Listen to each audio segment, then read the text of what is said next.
Lucila Quieto, artista visual, fotógrafa y curadora. En 2021 obtuvo beca de creación colectiva Proyecto Legado en Movimiento, Fondo Nacional de Artes, premiada en 2022 en el concurso del MMGID, un ministerio para mujeres y LGBT+. Obra seleccionada Pancartas. Sus obras fueron expuestas en Argentina y diferentes países de varios continentes. Sus proyectos están estrechamente asociados al tema de la memoria y de una visualidad militante. Entre ellos, yo destaco curaduría y asesoramiento en muestra fotográfica Oficina de Género PSJ Caba 2022. Proyecto de obra, investigación documental e instalación audiovisual dentro de las jornadas de memoria realizadas por el CONICET en el marco de la reparación de legajos de trabajadores e investigadores desaparecidos, 2021-2022. Como fotógrafa, realizadora y documentalista en la área audiovisual del Archivo Nacional de Memoria 2008 hasta 2022. Proyecto Memórias de Vida y Militancia, investigación, entrevista, registro documental, diseño de postales y videos entre 2012 y 2021. Diseño de proyecto y organización de murales en el edificio de Madres de Plaza de Mayo. LIF, Escuela de Música, ex-ESMA 2020-2021. Investigación, digitalización y puesta en valor de archivos históricos y de fotógrafas y fotógrafos, entre muchos otros que nos posibilita conocer la historia reciente de Argentina desde una experiencia perpasada por la práctica fotográfica. Son lo que identificamos plataformas de historia pública. Lucila, en los textos que yo he leído sobre su trabajo, y he leído muchas cosas sobre ti porque a mí acompaño tu trabajo con mucho interés, hay un título que acompaña a su nombre, Lucila Quieto, la fotógrafa de la ausencia. ¿Por qué eso?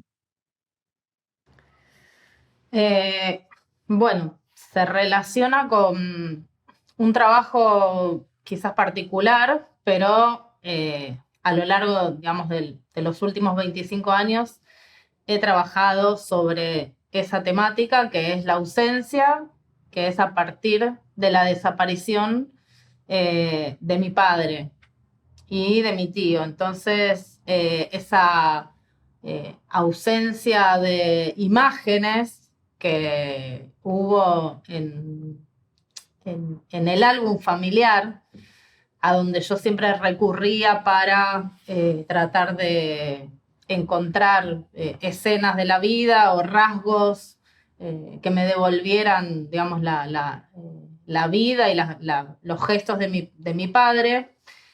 Fue a partir digamos, de esa situación trágica familiar y histórica en la Argentina y en el resto de los países del continente, ¿no? Que fueron las dictaduras militares y la desaparición de personas, de militantes políticos. Es que a partir de ese hecho a mí me empieza, digamos, siempre a obsesionar desde chica la fotografía y el registro de la vida cotidiana de las personas y mío, de mi vida, ¿no? Como también siempre lo pensé como la necesidad de dejar un registro de los hechos que yo iba haciendo en mi vida desde niña para poder dejarlo como legado a mis hijos y que si a mí me pasara algo pudieran tener esa cantidad de imágenes que yo no tenía de mi padre. Entonces, bueno, a partir de esa historia de ausencias, es que yo, ya siendo más grande, empiezo a estudiar fotografía después de varias vueltas que di por la facultad, tratando de estudiar ciencias políticas y en algún momento también haber pensado en estudiar Derecho. me di cuenta, digamos, que mi vida estaba atravesada siempre por imágenes y por la construcción de imágenes desde distintas técnicas, pero encontré en la fotografía como la herramienta más concreta y real, digamos, de crear imágenes de extractos de la vida de las personas, ¿no?, que existieron. Entonces, bueno, es ahí donde yo empiezo a desarrollar mi trabajo fotográfico de tesis para terminar la carrera, que se llama, el título que tiene el ensayo es Arqueología de la ausencia. Y es un título y un trabajo que yo lo pude realizar,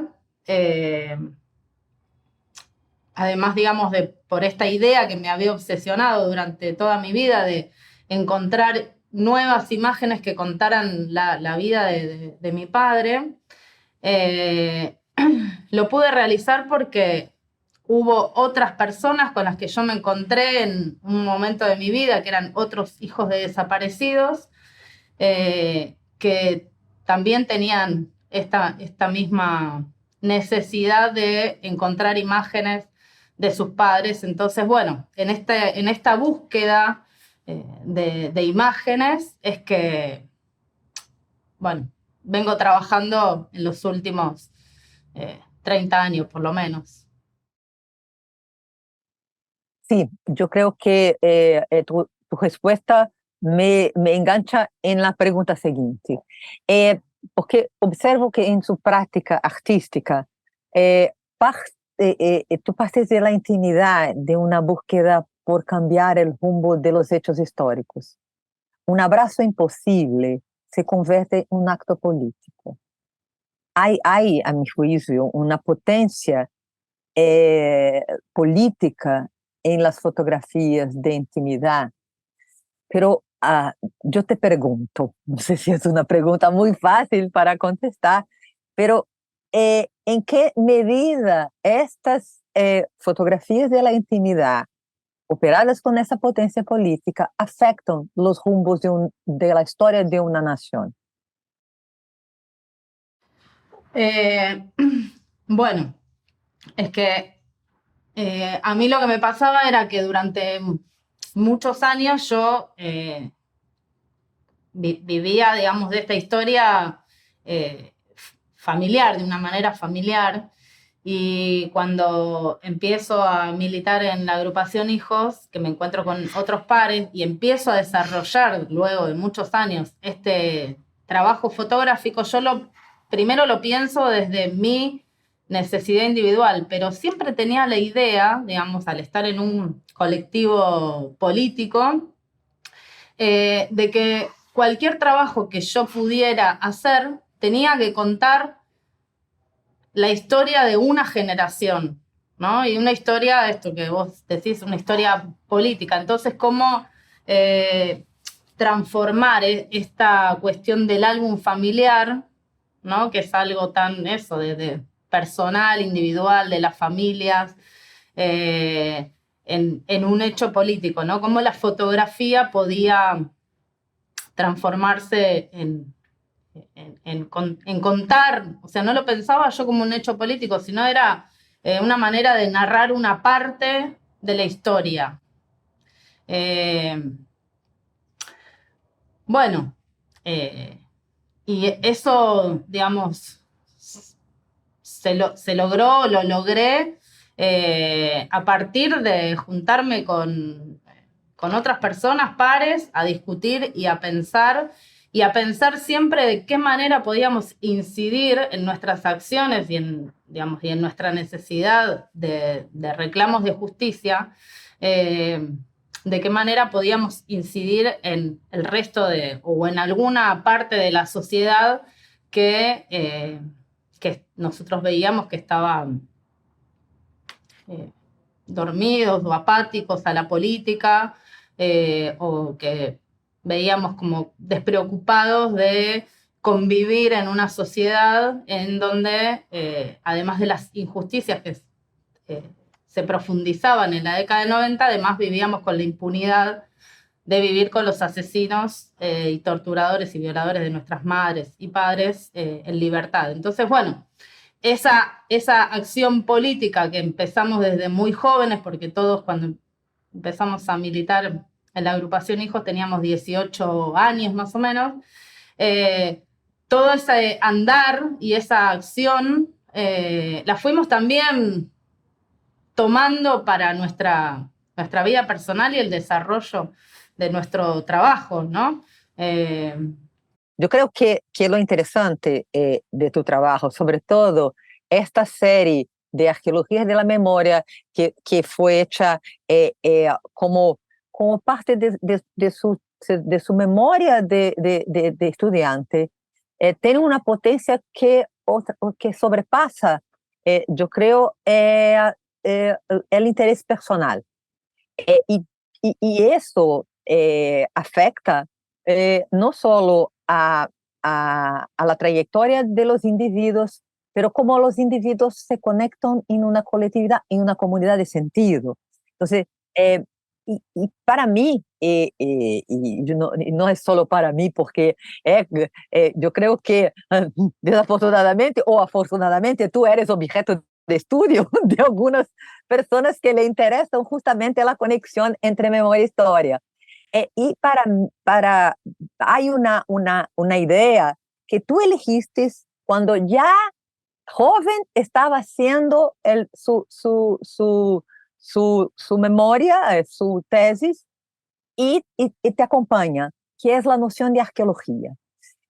Lo que significa hacer arqueologías con fotografías. ¿Hay un paralelo entre archivos y los campos de investigación de los arqueólogos? ¿Qué piensas sobre eso? Mira, primero te voy a decir que el título de Arqueología de la Ausencia me lo dio, me lo regaló, me lo prestó, lo compartimos con otro hijo desaparecido, que es el hermano de una muy amiga mía, que yo estaba mucho en la casa de ellos, nos juntábamos bastante, y yo estaba haciendo este trabajo de fotos, y él en un momento me dijo, estábamos hablando, y me decía, ¿qué título tiene? Le digo, la verdad que no sé, porque tiene que ver algo con la ausencia, pero con recuperar parte de la ausencia. Y él me dijo, yo si algún día escribiera un libro, hiciera un trabajo sobre nuestra historia, sobre los desaparecidos, le pondría de título Arqueología. Y ahí fue como que le dije, sí, es arqueología de la ausencia, ¿no? Es como, y fue cobrando sentido en el transcurso del trabajo, porque yo ahí recién empezaba a hacer el trabajo, que eran las primeras fotos que hacía con mi álbum familiar y en donde yo me ponía adelante de la proyección con la imagen de mi padre y elegí el lugar, que a la vez eso también fue una búsqueda hasta llegar a eso, y fue también digamos, como una síntesis a partir de un trabajo colectivo. Teníamos un grupo de compañeros y compañeras de hijos que éramos fotógrafos, y salíamos a la calle de noche, armamos como una comisión de fotografía. Entonces ahí íbamos trabajando y elaborando distintas líneas de trabajo a partir de la fotografía, con nuestras historias personales, colectivas, y también pensábamos el registro de las acciones que tuviéramos de la agrupación. Entonces, bueno, ese encuentro alrededor de la fotografía con fotógrafos que eran una generación más grande que nosotros, que eran, un fotógrafo muy importante y que es referente también y que tiene unos trabajos increíbles, que se llama Gerardo Del Oro. Gerardo, que a la vez tiene a su hermana desaparecida y a su cuñado. Bueno, Gerardo era como nuestro profesor de fotografía, junto con otra fotógrafa que es bueno, Beatriz Cabot, que es la mamá de otro compañero nuestro que estaba, y Silvana, que es fotógrafa, y ella empezó a trabajar con una serie de retratos a los hijos desaparecidos en lugares que fueran significativos para nosotros. Entonces yo me acuerdo que a mí me hizo unos retratos en el puerto, que era donde trabajaba mi papá. Y bueno, y ahí a partir de todas esas eventos fotográficos fue que también empezó a salir esto de, bueno, de buscar, ¿no? Esto como la arqueología de buscar qué hacer con esas imágenes, volver a darles un sentido, sacarlas de las cajas donde estaban guardadas y eran miradas, digamos, como objetos tipo reliquias de alguna manera, ¿no? Con cuidado. Entonces, bueno, esto de empezar a manipularlos y refotografiarlas, proyectarlas, transmitir. Después lo que empezó a suceder en el trabajo que yo empecé a hacer es que empecé a transmitir en las copias que yo hacía las rasgaduras que tenían las fotos o los desgastes, ¿no? Como, y como a transcribir en el papel los relatos que los compañeros y las compañeras me hacían acerca de la única foto que tenían de sus padres, que la tenían guardada, o que sus padres llevaban una foto en la billetera y que la miraban todo el tiempo, entonces la foto estaba gastada, o que en el operativo de allanamiento que habían hecho en sus casas, los milicos habían roto todas las fotografías, entonces lo que se pudo rescatar después fueron pedazos de fotos. Bueno, todo eso, digamos, era lo que eh, yo quería, iba poniendo, iba saliendo, iba trasladando al papel, a las copias y al relato del ensayo. Entonces, vea si yo entendí el proceso. Había un colectivo que se juntaba y este proceso de evocar memorias, recuerdos, fue un trabajo colectivo, un trabajo de memoria colectivo. Y estas memorias ganaron sustancia justamente con las fotografías que se generaban de una experiencia muy propia de cada uno, pero que tenían relaciones entre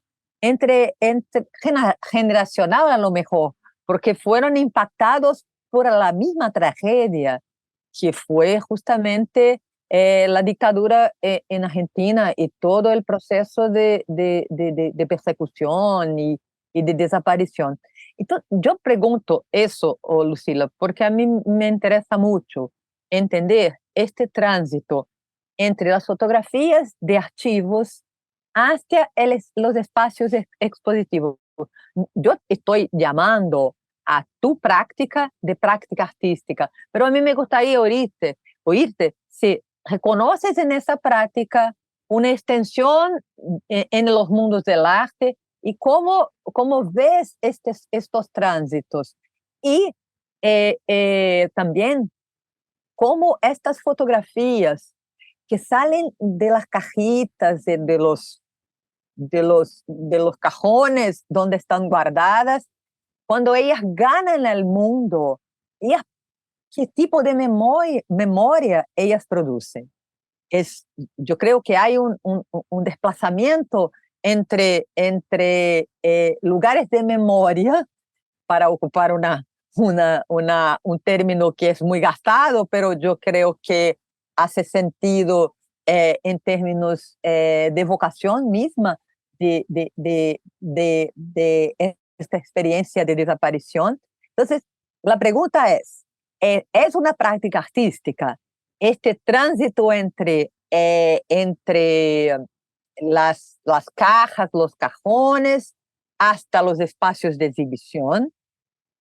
Y cómo esta práctica construye una memoria fotográfica que afecta a la gente, mismo aquellas personas que no tuvieron hermanos, padres, madres desaparecidos. Uh-huh. Bueno, lo primero es que esta práctica no surge en principio pensándola como una práctica artística y que va a tener, y que es pensada para tener lugar en una exposición, en un museo, en una galería, o sea, surge de otro lugar. Surge primero de una necesidad de contar una historia en otro relato, ¿no? Digamos, en un relato que parte de lo personal, de lo individual, pero atravesada por lo colectivo del momento y por la historia colectiva, por contar la historia de una generación.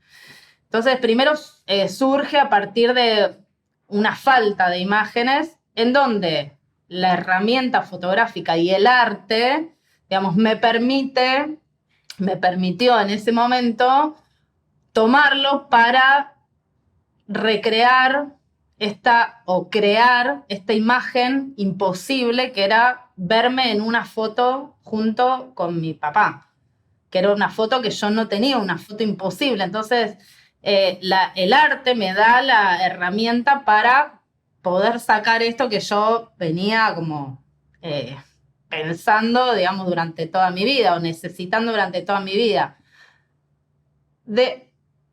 Y lo empiezo a pensar también esto cuando otros compañeros ven estas primeras fotos que yo hago, yo las hago además con mucha desconfianza de la parte técnica, fotográfica, ¿no? Todo esto que me venía como, que yo venía estudiando en la escuela de fotografía, el encuadre, el foco, el sistema zonal, para que la escala de grises y el blanco y el negro se vean, ¿no? Como toda la parte técnica, yo siempre fui bastante como no le prestaba atención a lo técnico porque yo tenía como otros objetivos, digamos, con respecto al uso de la herramienta.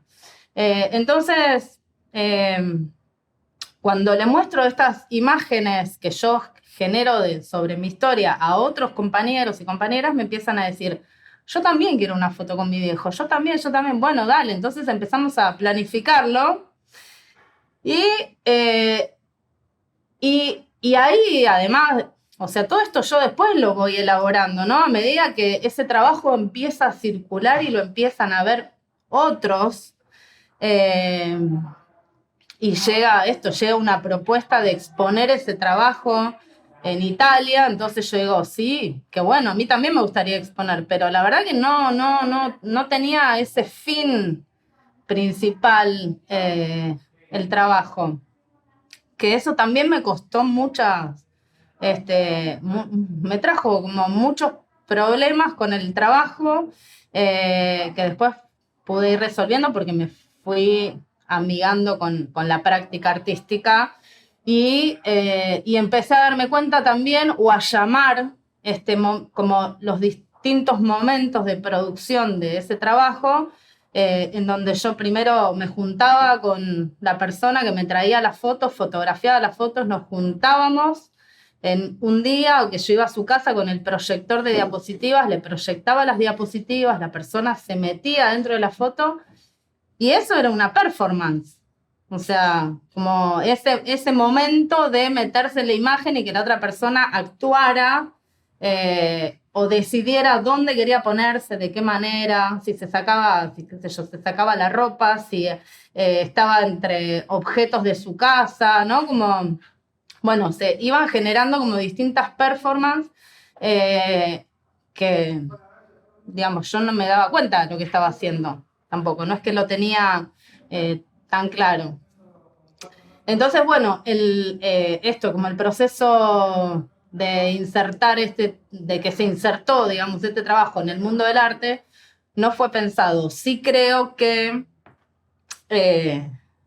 el arte, digamos, o distintas expresiones artísticas en algún momento que pueden llegar a ser con temas que son tan universales que ahí como empiezan a a expandirse y a llegar a un montón de otras historias, ¿no? Digo, como, bueno, a generar esto que es inexplicable y que genera a veces, o muchas veces, distintas obras o vivencias artísticas o imágenes que nos llegan, bueno, porque hay algo en esa imagen, en esa pintura, en esa música que toca algo nuestro, digamos, ¿no? Que tiene que ver con nuestras experiencias de vida. Entonces, bueno, ahí es cuando este trabajo trascendió porque, bueno, muchas historias trágicas existieron a lo largo de, de la historia en todos lados. Entonces, bueno. Yo encuentro este proceso como un proceso, por falta de la palabra, pero creo que es marca bien lo que yo pienso. Es espectacular, no en el sentido de crear un espectáculo. El espectacular en el sentido de la fuerza y de la coraje de producir este tipo de imagen. Porque hay una tensión. Yo estoy mirando la foto que a mí me impacta mucho, que es de ti, con tu papá, el joven, y hay otras imágenes siendo proyectadas en su cuerpo. Yo creo que fue la primera imagen que yo vi de arqueologías de ausencia. Y es muy, muy potente, no solo porque estás mirando a tu papá, pero también la manera como lo mira y él nos mira. Y hay todo un conjunto de miradas que llegan hasta nosotros, que no estamos en la foto, pero participamos de lo que llamaste del evento fotográfico. Y todas las demás fotos, esta para mí es una de la que más me afecta. Por eso que yo quería conocerte y yo quería hablar contigo y yo quería entender más, porque además entendemos también que son capas de tiempo que se pegan una a otra como si fuera un palimpsesto y que para entenderla hay que ingresar la imagen, empezar como si fuera a desmenuzar la imagen.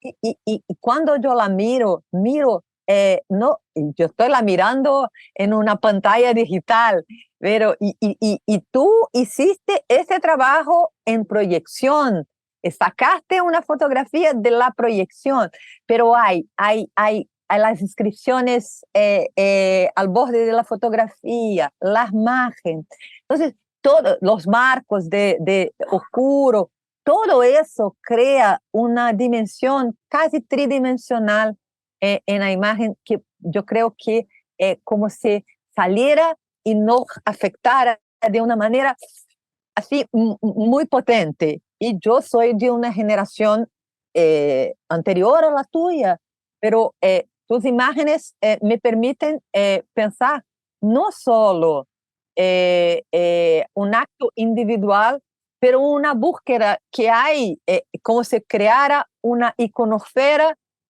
política de imágenes que hacen falta y que necesitan existir, mismo que no fueran producidas en el momento que tenían que haber sido producidas. Entonces yo creo que esta es la potencia política. Disculpa si yo estoy tratando de...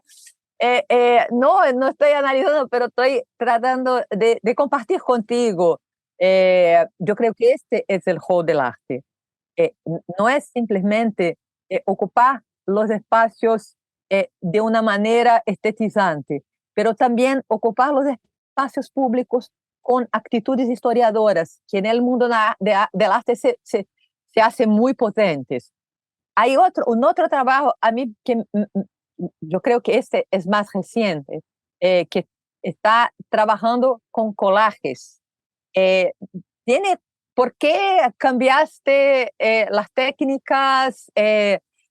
¿Cuándo se agotó esta búsqueda por la imagen imposible que se hace posible? ¿Cómo se fue este cambio? Bueno, el cambio se dio por varios motivos que se juntaron en capas también.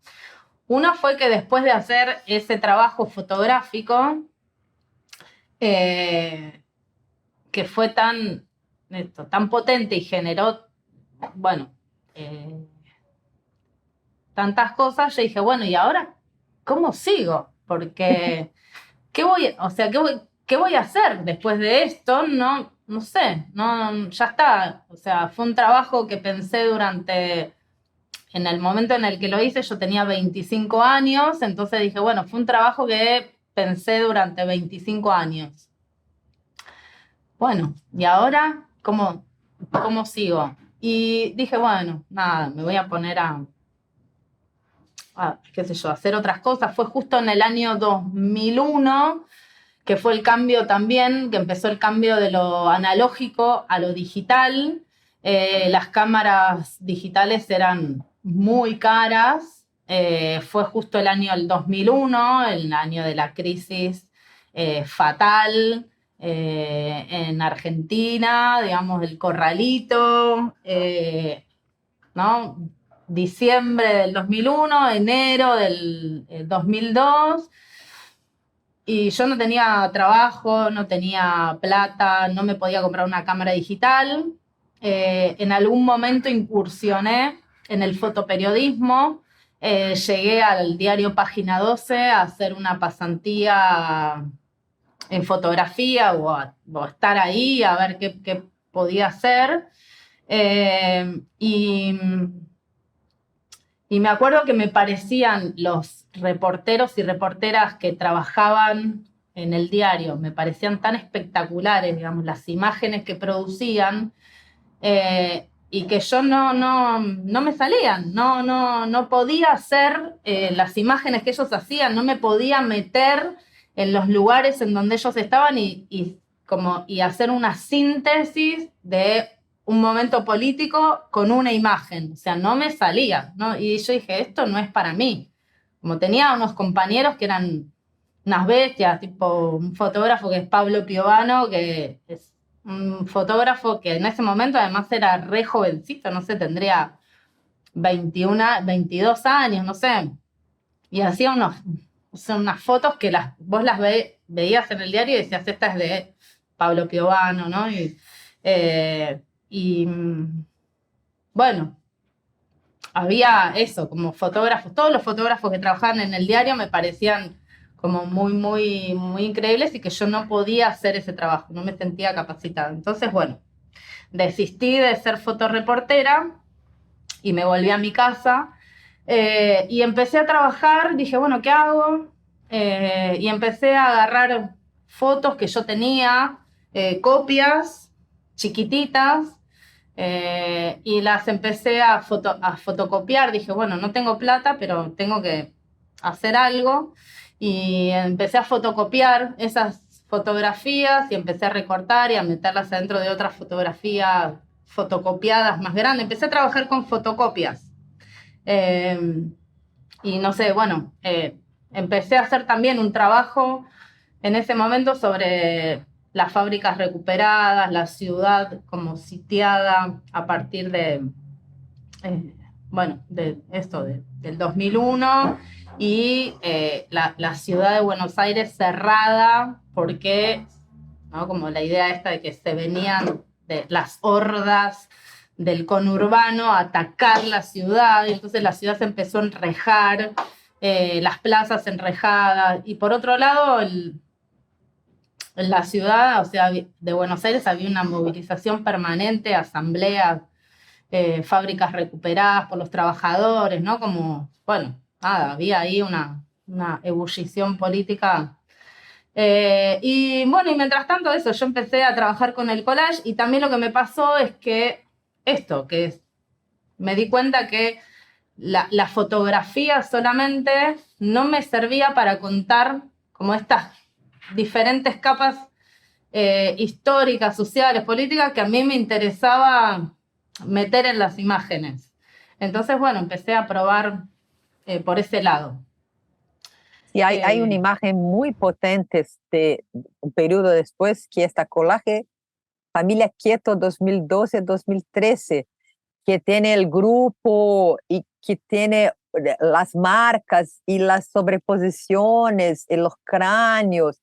Es algo también muy potente, completamente distinto, pero tiene esta idea de capas de capas de tiempo que se pegan y crean una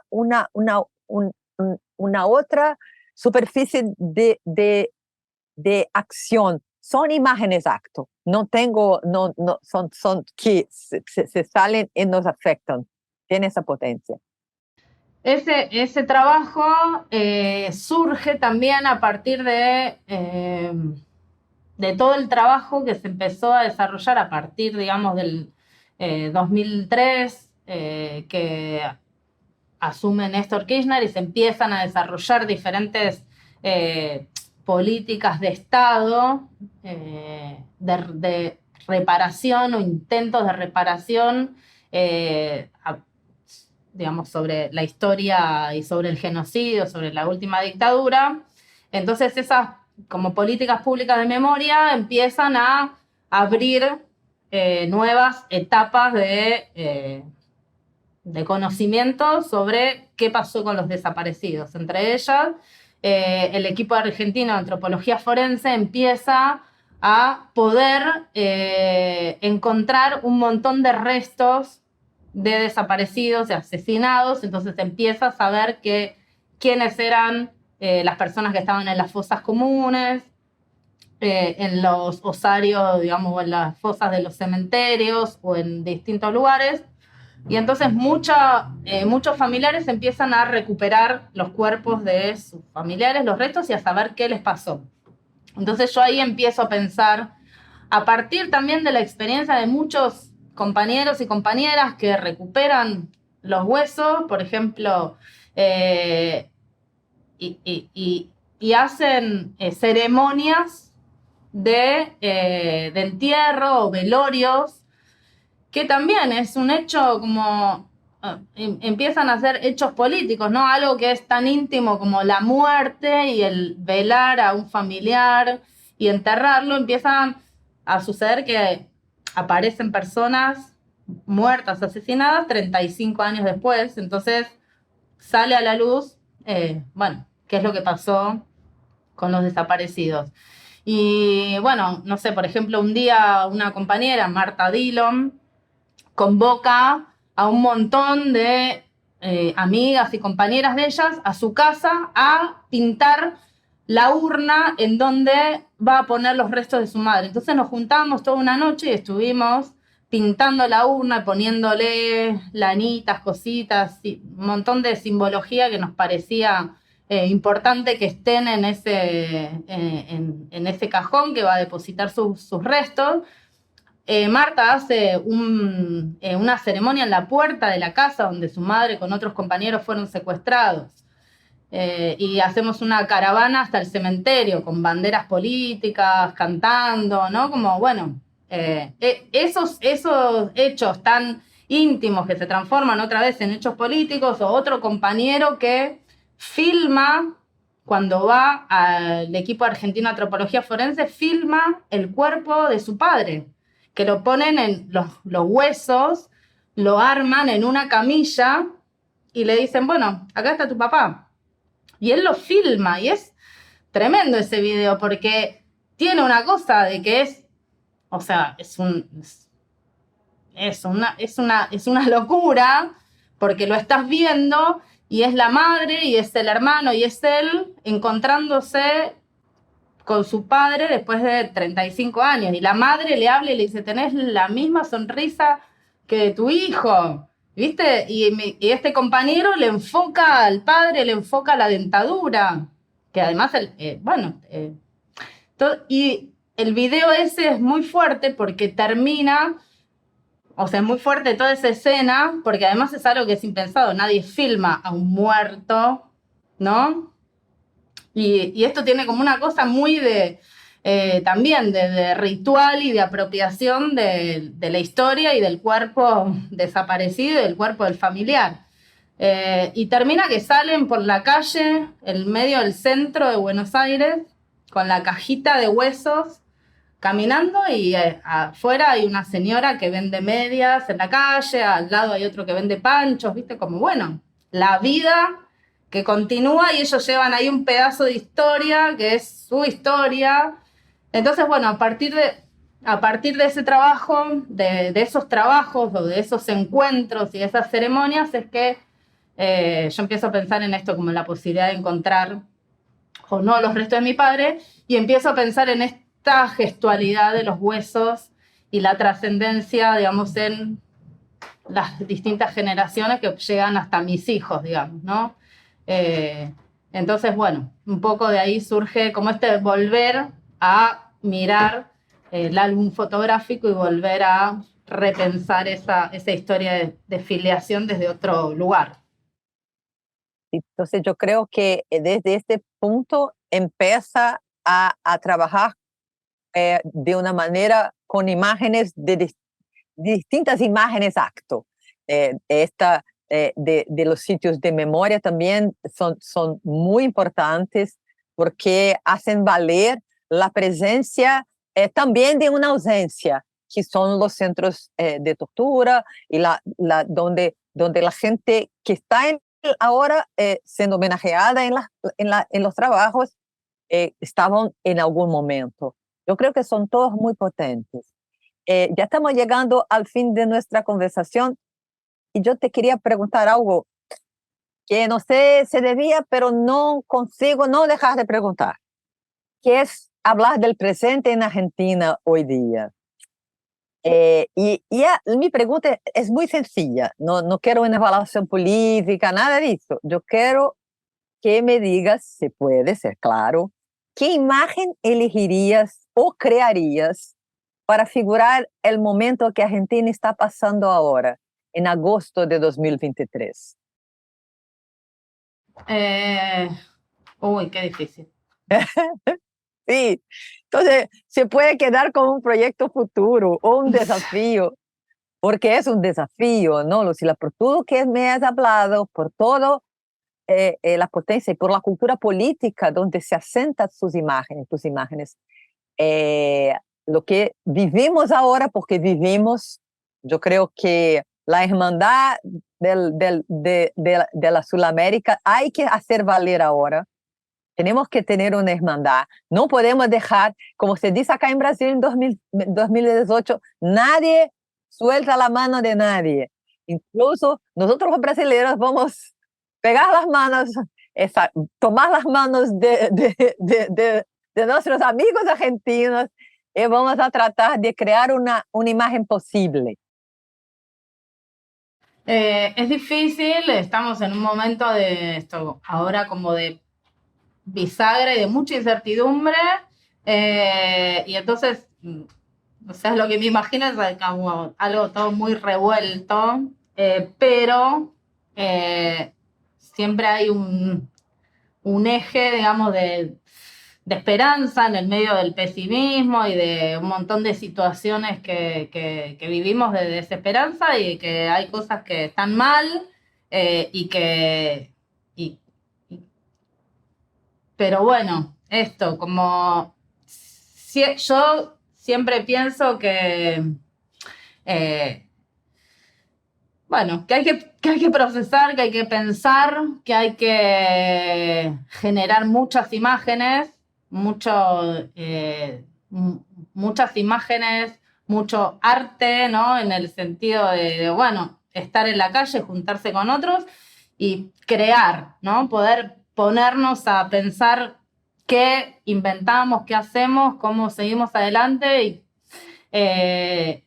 bueno, no sé, es un momento difícil. Estos días no estoy muy optimista, pero bueno, lo importante siempre es estar con otras, con otros, ¿no? Y juntarse a pensar qué posibilidades de creación y de avanzar que existen, Sí, ¿no? y yo creo que, por eso que te hice esa pregunta, porque yo creo que más do que una respuesta cerrada, yo creo que tu trayectoria, no sé si estoy poniendo mucho peso bajo sus espaldas, pero creo que tu trayectoria te garantiza producir imágenes potentes que afectan a la gente y que la hacen cambiar de posición.